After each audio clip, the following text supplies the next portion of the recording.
नमस्कार, आप देख रहे हैं आर्या न्यूज। मैं हूं आपके साथ पल्लवी सिंह। रुक करेंगे मध्य प्रदेश और छत्तीसगढ़ से जुड़ी बड़ी खबरों की ओर। तो बताते चलें कि मुख्यमंत्री भूपेश बघेल उत्तर प्रदेश और हिमाचल प्रदेश के 3 दिन के प्रवास से रायपुर लौट आए हैं। ऐसे में रायपुर लौटते ही उन्होंने प्रधानमंत्री नरेंद्र मोदी पर एक बड़ा हमला कर दिया है। मुख्यमंत्री ने नरेंद्र मोदी को इतिहास का सबसे असफल और जुमलेबाज प्रधानमंत्री बताया। साथ ही मुख्यमंत्री बघेल ने केंद्रीय गृह मंत्री अमित शाह के उस बयान पर प्रतिक्रिया दी है जिसमें उन्होंने नरेंद्र मोदी को आजादी के बाद का सबसे सफल प्रधानमंत्री बताया था। ऐसे में रायपुर हवाई अड्डे पर प्रेस से बातचीत के दौरान मुख्यमंत्री भूपेश बघेल ने कहा कि यह अमित शाह का आकलन हो सकता है, लेकिन जब इतिहास समीक्षा करेगा तो देखेंगे कि नरेंद्र मोदी ने नोटबंदी लागू की, उससे देश और उसकी अर्थव्यवस्था पर क्या प्रभाव पड़ा। जीएसटी लागू किया तो देश की अर्थव्यवस्था पर क्या प्रभाव पड़ा, और देश में जब कोरोना में वृद्धि हो रही थी और देश में बनी वैक्सीन को ये निर्यात कर रहे थे, उसकी लोग समीक्षा करेंगे। ऐसे में मैं समझता हूं कि सबसे सफल और असफल जुमलेबाज प्रधानमंत्री के रूप में नरेंद्र मोदी जी का नाम दर्ज किया जाएगा। खाद्य तेलों की बढ़ती कीमतों पर भी मुख्यमंत्री भूपेश बघेल ने केंद्र सरकार को ही आड़े हाथ लिया। उन्होंने कहा कि केंद्र सरकार के 3 काले कानून, उसमें यही न सिर्फ स्टॉक करने की सीमा को अपने खत्म कर दिया, बल्कि कोई कितना भी स्टॉक कर सकता है, उसमें राज्य सरकार अब कोई कार्यवाही नहीं कर सकेगी। जब तक उसका रेट 2 गुना ना हो जाए तब तक भारत सरकार भी कोई कार्यवाही नहीं कर सकती, तो वहीं केवल निर्देशित ही कार्रवाई कर सकेंगे। इस दौरान एसोसिएट कमोडिटी टैक्स और उन्होंने समाप्त कर दिया है। इस दौरान अब वो निर्देश दे रहे हैं, जब निर्देश आएगा तो देखेंगे कि क्या करना है। मुख्यमंत्री भूपेश बघेल 25 अक्टूबर को विशेष विमान से लखनऊ गए थे। साथ ही उन्होंने बताया कि 2 दिन के प्रवास के कांग्रेस कार्यकर्ताओं पदाधिकारियों के साथ उनकी बैठक हुई। इस दौरान सामाजिक संगठनों के साथ ही चर्चा भी की गई। मुख्यमंत्री ने बताया है कि बुधवार को वो हिमाचल प्रदेश भी गए थे। वहां पूर्व मुख्यमंत्री वीरभद्र सिंह की विधानसभा अर्की का उपचुनाव है, जो कि उनके निधन की वजह से खाली हो गई है। मुख्यमंत्री ने बताया है कि वहां जीत की प्रबल संभावना है। विधानसभा का आम चुनाव भी अगले वर्ष ही होना है।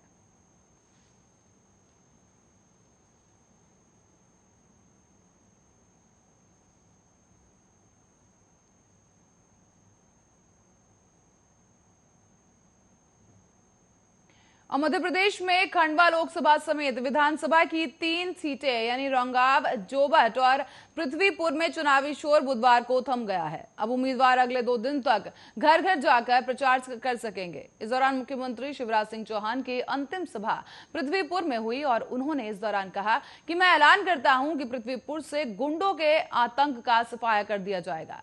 शिवराज के साथ ही बीजेपी के प्रदेश अध्यक्ष वीडी शर्मा ने भी सभा को संबोधित किया। उन्होंने भी पृथ्वीपुर में गुंडागर्दी का हवाला देते हुए कहा कि अगर यहां जनता की तरफ से किसी ने आंख उठाकर भी देखा तो उसका जवाब ताकत के साथ दिया जाएगा। शर्मा ने यह भी कहा कि यहां सिर्फ कानून का राज रहेगा। चुनाव प्रचार के अंतिम दिन पृथ्वीपुर में मुख्यमंत्री और प्रदेश अध्यक्ष ने पहली बार इस तरह का कोई बयान क्यों दिया, जबकि दोनों नेता पहले भी यहां कई सभाएं कर चुके हैं। इसकी पड़ताल की गई तो पता चला कि बीजेपी के अन्य नेता और मंत्री बैठकों में कार्यकर्ताओं को भरोसा दिलाते रहे कि बीजेपी के जीतने से डर का माहौल खत्म हो जाएगा। इस दौरान शिवराज ने कहा कि जब मैं मुख्यमंत्री बना था तो चंबल के बीहड़ में अनेक डकैत थे। मैंने कह दिया था कि मध्य प्रदेश में या तो डाकू रहेंगे या शिवराज सिंह चौहान। इसका मतलब कि जनता का राज और जनता के राज में जनता की आवाज दबा नहीं सकते।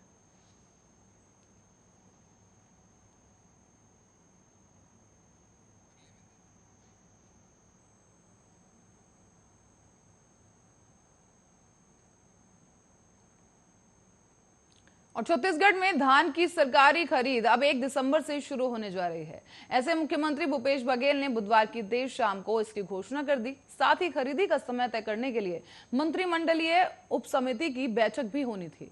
उससे पहले ही मुख्यमंत्री ने धान खरीद की तारीख का ऐलान कर दिया। साथ ही उत्तर प्रदेश और हिमाचल प्रदेश के 3 दिन के प्रवास से लौटने के बाद मुख्यमंत्री का धान खरीदी के सवालों से सामना हुआ।